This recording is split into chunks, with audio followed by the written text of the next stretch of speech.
Assalamualaikum, saya Leni Fitriani. Saya akan menjelaskan tentang siklus menstruasi.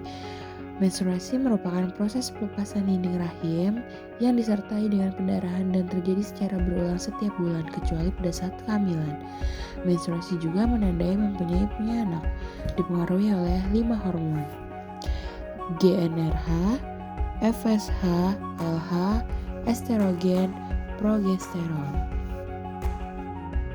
Ada 4 tahap proses menstruasi. Yang pertama, fase menstruasi. Yang kedua, fase reparasi. Yang ketiga, fase proliferasi. Yang keempat adalah fase sekresi. Fase folikel atau reparasi terjadi pada hari ke-6-10, merupakan tahap penyembuhan pembuluh darah yang pecah.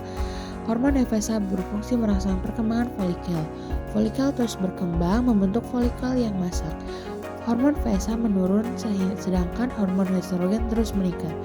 Hormon estrogen berfungsi merangsang pertumbuhan endometrium. Fase proliferasi terjadi pada hari ke-11 sampai ke-17.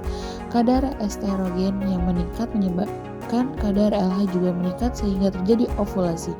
Pada saat seperti ini, wanita tersebut dalam masa fertil atau subur sehingga ovum siap dibuahi. Fase sekresi. Fase ini terjadi pada hari ke-18 sampai ke-28. Pada saat melepaskan ovum, folikel gerah pecah dan dalam keadaan kosong. Hormon LH merangsang folikel graf. Korpus luteum menghasilkan hormon progesteron yang berfungsi menyiapkan endometrium untuk proses implantasi.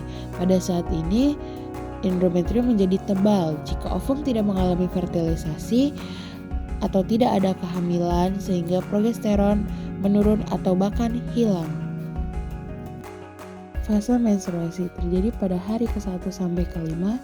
Ketika kadar estrogen dan progesteron menurun bahkan hilang, maka menyebabkan pembuluh darah pada endometrium menggenang, sehingga menyebabkan suplai oksigen menurun.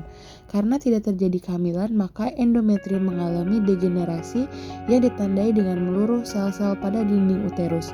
Pecahnya pembuluh darah dan endometrium menyebabkan darah dan sel-sel tersebut keluar melalui vagina yang dinamai dengan menstruasi. Menstruasi berlangsung antara 5 sampai 7 hari.